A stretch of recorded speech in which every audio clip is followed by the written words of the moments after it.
तर अशा प्रकारे आम्ही सुंदरीला फूल लावलं आणि आमचा वन डे व्लॉग मंदिर आणि बरंच काही सुरू होतोय आता. हे झालो आम्ही गिअर्ड अप. हा आहे मी आणि मित्रांनो, आता आपण निघालोय एका अशा ठिकाणी जे की पुण्यापासून 10 ते 15 किलोमीटर आहे आणि जे व्ह्यूज आहेत, ओ माय गॉड, चला दाखवतो. सुरू होती आमची रोड ट्रिप.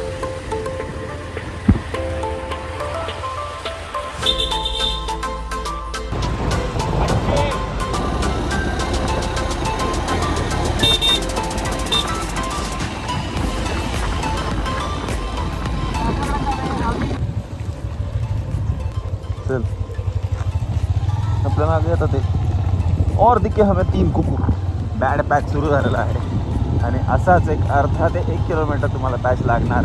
तुम्ही काळजी करू नका, तुमच्या गाडीला काही होणार नाही, पण तुम्ही या लोकेशनला येण्यासाठी एवढं सॅक्रिफाईस तर करू शकता.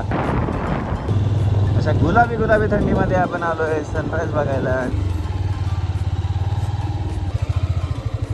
अबे आ गए शेकोटी आहे. अरे नाही तर पाण्याचा बंब आहे, बंब. तर राईट टर्न चुकू नका. सगळ्यात पहिल्यांदा गावात एंटर केलं. स्पीकर कुठनं सुरू झाला बे? भूत आहे इथं. स्पीकर अरे भाई संगत पॉडकास्ट स्पीकर चालू झाला रे. स्पीकर सुरू झाला रे, तर काळजी करू नका. इथे तुम्हाला थोडीशी गाडी हळू करायची आहे. रायडरला थोडं कॉम्प्लिमेंट कर, नीट चालवते. मला महादेव मंदिरचा बोर्ड दिसेल. रायडरला कॉम्प्लिमेंट द्या. इथून तुम्हाला घ्यायचा रायडर रोड. इकडेच आहे. इकडे तुम्हाला 2 रोड दिसतील, हा एक आणि हा एक. तर तुम्हाला डाव्या बाजूचा रोड तो घ्यायचा जास्त खराब आहे तो घ्यायचा. आणि हा जिथं रस्ता खराब दिसेल तिकडून घ्या, तुम्ही बरोबर लोकेशनला पोहोचाल. आता हे बघा अंजीरची झाडं. अंजीरचं झाड थांबा, तुम्हाला झूम करून दाखवतो. Weight a minute. तर हे आहेत अंजिराची झाडं. कुंजीरची नाही, अंजीरची झाडं. आणि हे बघा तुम्हाला अंजीर लागलेले दिसत असतील इथे. हे अंजीर. त्यानंतर इकडे असाच एक मस्त नजारा. असा खरतर प्रवास पार करून आपण आता आलोय चांगल्या रस्त्याला आणि चांगल्या रस्त्याने आपण जाणार आहे डायरेक्ट मंदिरात. सीनिक नजारे. सनकिस्त झालो आम्ही. आकाश हिअर ऑन मंदिर आणि बरंच काही. आणि लवकरच होणार आहे लोकेशन रिव्ह्यू.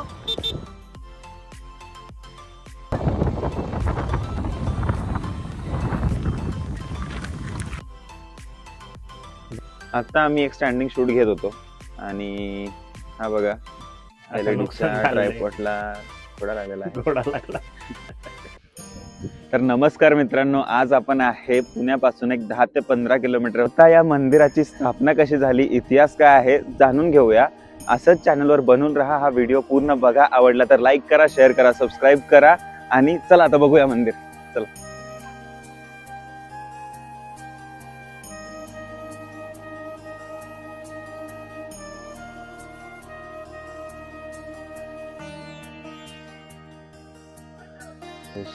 तिथं कसं थंड लागतं बघ.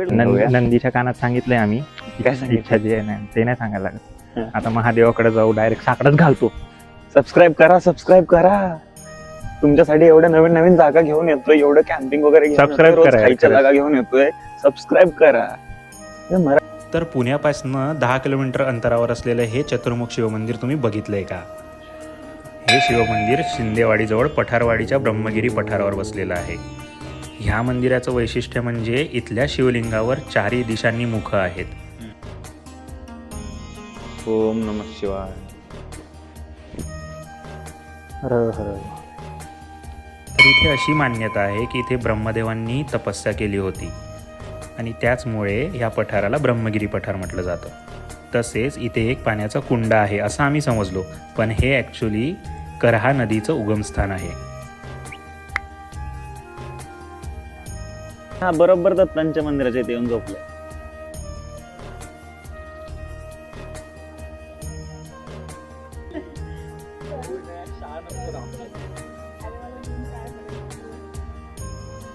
तर मित्रांनो, आम्ही आता चतुर्मुख महादेव मंदिरात आलोय, जे की कात्रज पासून जवळ आहे. आणि आम्हाला काही आमचे मित्र भेटलेत जे की त्यांनी आमचे व्हिडिओ बघितलेत. तर त्यांचा एक तुम्हाला मेसेज आहे. ट्रॅफिकला लाईक करा, शेअर करा, सबस्क्राईब करा. नक्की सबस्क्राईब करा मित्रांनो Hype करा, प्लीज, अजून hype करा. आणि व्हिडिओला हाईप करा या. हो. तर मित्रांनो आता आपण निघालेलो आहे ट्रेक करायला. तुम्ही बोला सर. काय नाही बोलत, चला बघू ट्रेक कसा आहे. की 7 वर्ष झाले इथेच राहतोय आणि आमच्या किती रे 15 किलोमीटरच्या पट्ट्यात ही जागा आहे. बरोबर, 10 मिनिटांच्या तरी- अंतरावर आहे. 10 मिनिटं तरी आम्ही एक्सप्लोर केलीच नव्हती. ट्रॅफिक असून 10 मिनिटांच्या अंतरावर ट्रॅफिक आहे. असूनही 10-20 मिनिटं, 10 लई कमी झाले, पण जवळ आहे.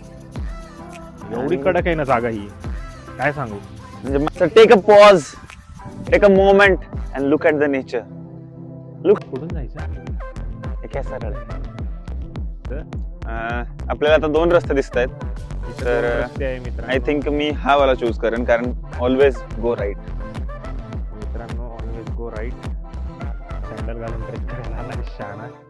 गोष्ट अरे सांगतोय. खरी मजा आहे ना, खरी मजा सँडल घालून ट्रेक करण्यामध्ये असते. शूज कोण पण घालते. मित्रांनो या गोष्टीला जर तुम्ही अग्री करत असाल, माझ्यासारखे किती लोक कमेंट करून सांगा की सँडल आणि चप्पल घालून कोणी ट्रेक केली आहे. बाई मी असे लोक बघितले क्रॉक्स घालून जातात ट्रेकला. क्रॉक्स नका करा ना. असं आहे.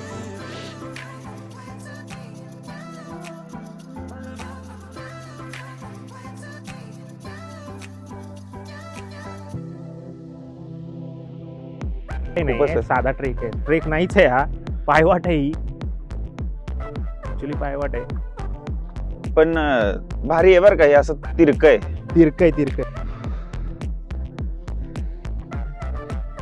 भाई प्रथ्या,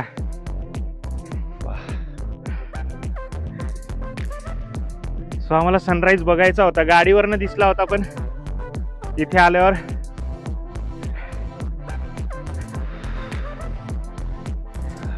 आय मीन तूच सांग प्रथ्या काहीतरी. You should look at this guys. तुम्ही एकदा येऊन हे स्वतःच्या डोळ्यांनी बघायला पाहिजे. खूप अमेझिंग आहे, खूप क्रेझी आहे, क्रेझी.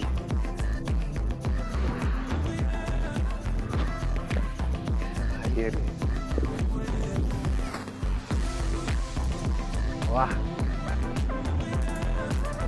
म्हणजे यार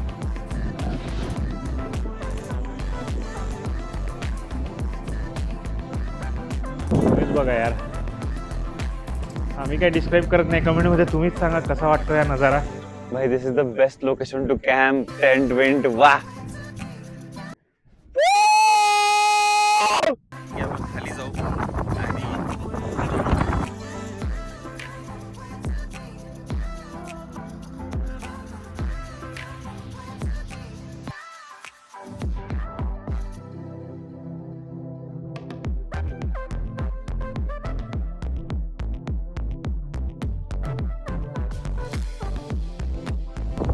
तर मित्रांनो आता आम्ही खाली जाणार आहे. थोडीशी इथं हवा जास्त असल्यामुळे आम्ही खाली जाऊन आता पुढचा कार्यक्रम करायचा आहे. थोडंसं आता कुकिंग आणि जी बाकीची सामग्री आणली आहे त्याचा जरा उपयोग करू. आपला आहे कुकिंग स्टोव्ह. आता आपला प्लॅन आहे भजी बनवणे. आपण आता मिरची कट केली आहे, कोथिंबीर घेतलेली आहे.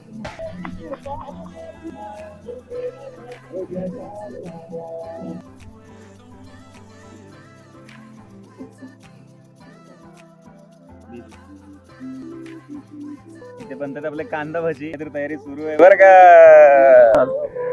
असतं बघा. आणि आता सुरेश दादा आम्हाला त्रास द्यायला चालू केला त्यांनी. सनराईजच्या ऐवजी आमच्या आता दुपार होत आहे. बस क्या सूरज दादा, बस क्या. बस क्या. बबिता जी किधर आहे? मित्रांनो एक वेगळाच मोमेंट झाला आमच्या बरोबर. काय झालं सांगा करता. ऍक्च्युली मिरची भजी यानं बनत नाही, पण आमच्यात लई किडा आहे. तू टाक. नाही राहू दे, झालं लई झालं. मिरची भजा हा मिरची बटाटे भजीचा दुसरा घाणा चालू आहे. हे बनवा सगळं ठीक आहे, सगळा कचरा नीट घ्या हातात आणि जाऊन डस्टबिन मध्ये टाका. इथं तिथं फेकू नका, तेवढं करा फक्त. पहिला घाणा दिसतोय. गावरान कोथिंबीर होता वाटते.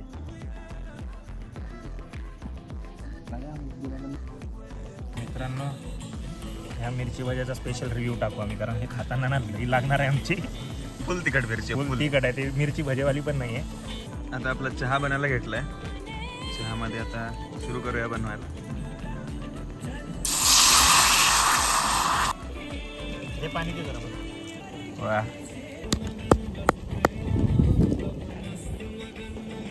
मस्त मसालेदार चहा या मस्त उन्हामध्ये मी आणि माझा मित्र कांदा भजी आणि बटाटे भजी बनून तयार आहेत आणि आपण आता खाणार आहे की delicacies in the mid stop nature guys.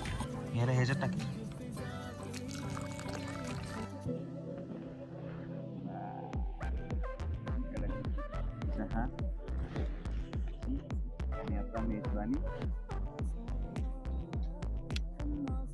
अशी काही मेजवानी बनवली आहे. हे किती वेळा सांगणार आहेस? वा, खाऊ ना, चल ना, परत कट करा. खाऊ ना. खायचं का? हे कांदा तर भजा आहे. आम्ही आता आमच्या स्वतः बनवलेल्या कुकिंगची रिव्ह्यू देणार आहे. हा कांदा भजा आहे, हा आलू भजी आहे. हे आलू भजी. कांदा भजी कुरकुरीत, तर आवाज तर येतोय, क्रंचीचा आवाज येतोय. ऍक्च्युअली चहाच्या नावात जरा थंड झालं, पण काय झालंय ह्याच्या आत ते बघ, बाहेरनं जेव्हा भजी खातो आपण त्यावेळी कच्चं असतं आतलं, पण हे चांगलं शिजलंय. प्रॉब्लेम फक्त एवढा की थोडंसं मीठ कमी झालंय. थोडं मीठ कमी आहे. जर तुम्ही पण कधी ट्रेकिंगला जाऊन असं काही केलं असेल तर कमेंटमध्ये मेन्शन करा. आणि तुमच्या आवडीची ट्रेकिंगची लोकेशन किंवा कॅम्पिंगची लोकेशन असेल ना, आम्हाला शेअर करा. आम्ही तिथे नक्की जाऊ, व्हिडिओ बनवू, कॅम्प करू आणि मजा करू. कांदा भजी सोबत जर चहा नाही झाला तर काय झालं. चीअर्स.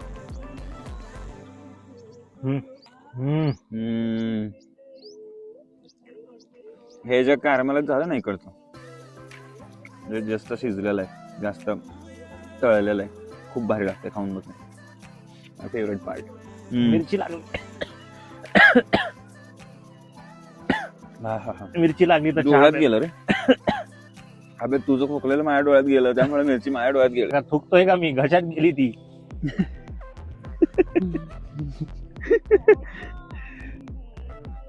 आणि आम्ही आता मिरची बिरची खाणार आहे. ह्याच्यातली मिरची खात नाहीये आम्हाला. मिरची भजी खाणार आहे आम्ही. मिरची बघून खा. मिरची तिखट आहे.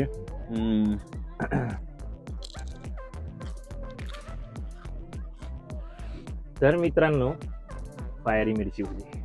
साधे सुधे नाहीयेत बरं का, जे आपली बेडगी मिरची असते त्याच्यापासून बनवले ते आम्ही.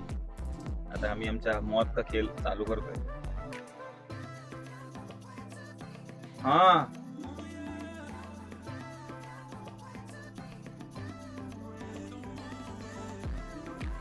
काय नाही होत. एवढं कुठं आहे तेव्हा. पुढं तिकट आहे. नाही एवढं नाही. नाही एवढं नाही.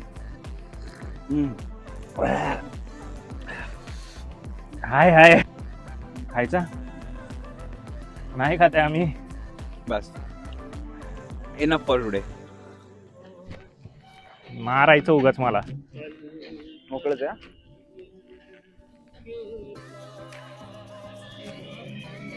सरळ आहे ते. हा, जाऊ द्या.